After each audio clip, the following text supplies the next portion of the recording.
Before this story begins, we need to warn you. This story is not for the weak-hearted. The events you are about to hear may disturb you deeply.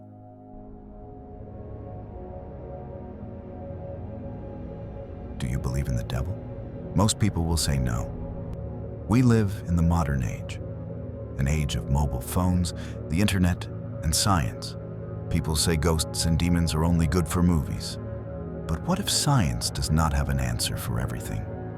What if I told you that once, inside a German courtroom, judges, lawyers, and doctors sat in complete silence because an audio tape was played, a tape so horrifying that people forgot how to breathe.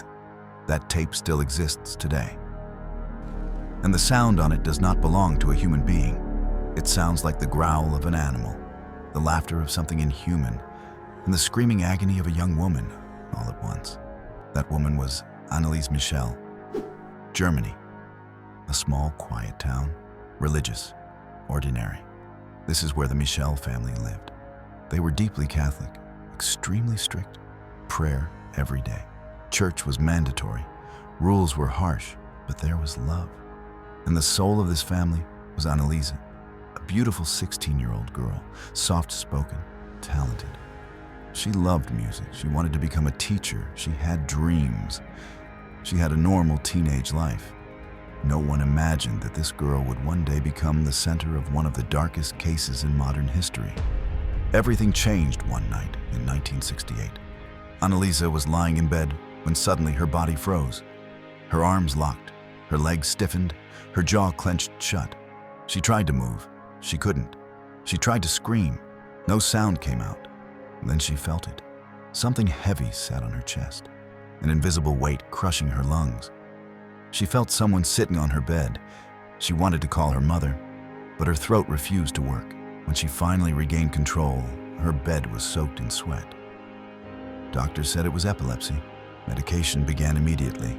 Science had made its decision. But Anneliese knew that what happened to her was not normal.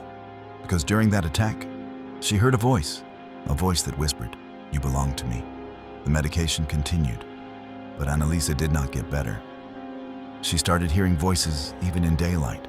At church, where she once felt peace, she felt terror. She said the ground beneath her feet was burning. Then came the visions. When she looked at statues of Jesus and the Virgin Mary, their faces changed. Holy faces melted and turned monstrous. Teeth grinding, eyes filled with hatred. Voices screamed inside her head. "You will rot in hell. God is dead. You are already cursed." Doctors said it was schizophrenia.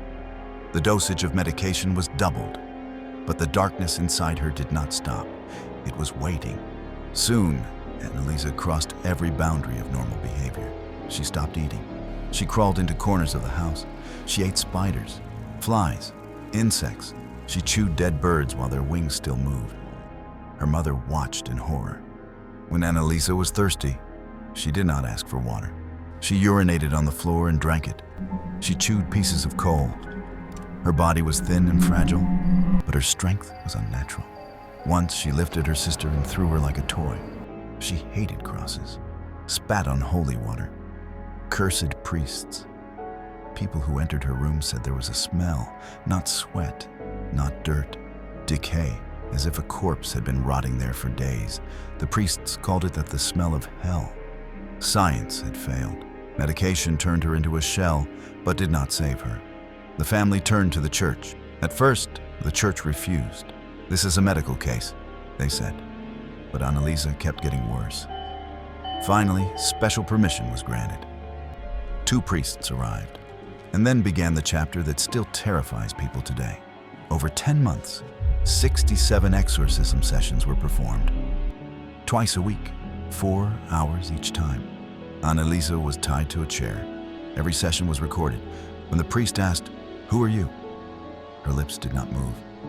Then a voice came from deep inside her throat, heavy, rough, male. "We are not one," it said. "We are many." One by one, 6 names were spoken. Lucifer, Cain, Judas, Nero, Hitler, and a corrupted priest. Each voice was different, each personality unique. They argued, they laughed, they commanded. Anneliese remembered nothing. During these sessions, she destroyed her own body. She slammed herself to her knees hundreds of times. Bones cracked, ligaments tore. Her face swelled shut, her teeth broke. Still, no one stopped. By 1976, her body was collapsing. Her weight dropped below 30 kilograms. Doctors said she must be force-fed. Anneliese refused because she believed something else. In her diary, Anneliese wrote that the Virgin Mary appeared to her.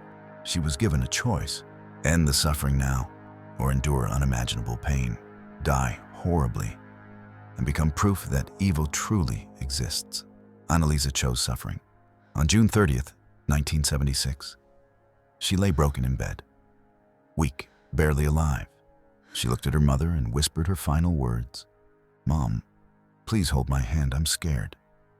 The next morning, July 1st, 1976, Anneliese Michel was dead.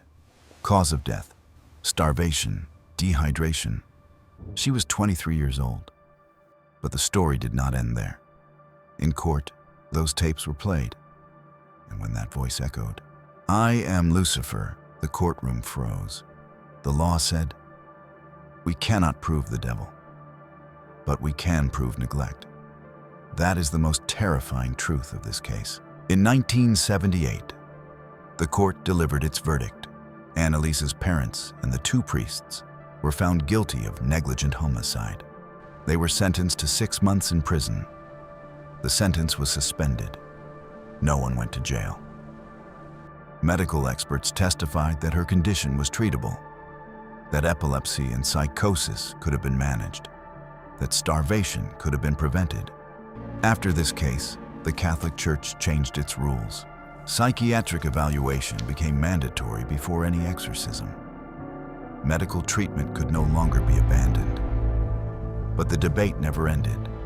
Some still believe she was possessed. Others believe she was failed by faith and medicine alike. And now, I want to hear from you. What do you believe this was? Tell me in the comments below. If you value documentaries that explore real cases without sensationalism, subscribe to The Dark Files, because some stories deserve to be examined carefully, not exploited. The tapes still exist, and when you listen to them, the question remains: was this possession, or a tragedy we chose to misunderstand?